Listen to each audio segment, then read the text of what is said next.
get into the meat of what we're going to talk about today, which is while loops. Okay, while loops look like this, and you'll see some similarities with if, right? Whereas you used to have if and then an expression and then a colon. With a while loop, we have while, an expression, and a colon. Obviously, this is an expression that evaluates to true or false, just like the if statement. And the while statement will do this code, whatever is in this block, it will keep doing it over and over and over and over until I stop it, or until my computer dies, or until this becomes not true. Okay? So if I copy this code verbatim,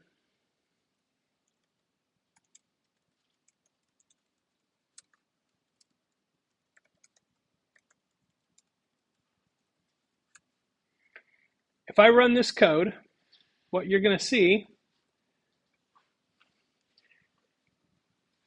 and you can barely tell it's doing it, but you kind of can. It's just doing it really fast. It's printing hundreds of lines per second here. It's true. It's happening at a fast enough rate that my computer cycles faster than it can print, and faster than my screen refreshes, right? My screen refreshes 120 times per second. This is actually going faster than that. So it will keep doing this until my computer dies or runs out of power, or the program crashes, or until I stop it here with the keyboard interrupt.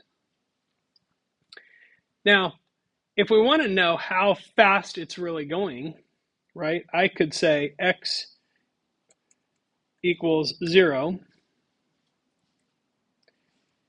and then I could have it print the value of x right here, and then I could say x plus equals 1, right? So now every time it's going to start with 0.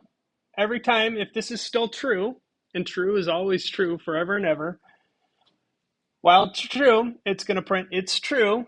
It's going to print the value of x, and then it's going to increment x. So what we're going to have is a machine that counts really fast. You ready for this? Okay, so we're already at 1 million. There's 2 million. That's how fast we're going. So I'm not lying. And this will keep counting.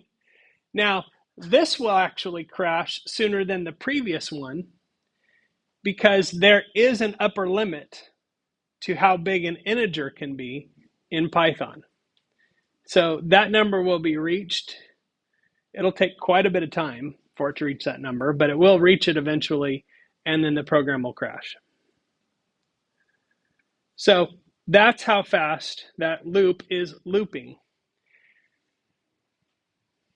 Now, most of the time, we don't want programs to just run and run and run and run.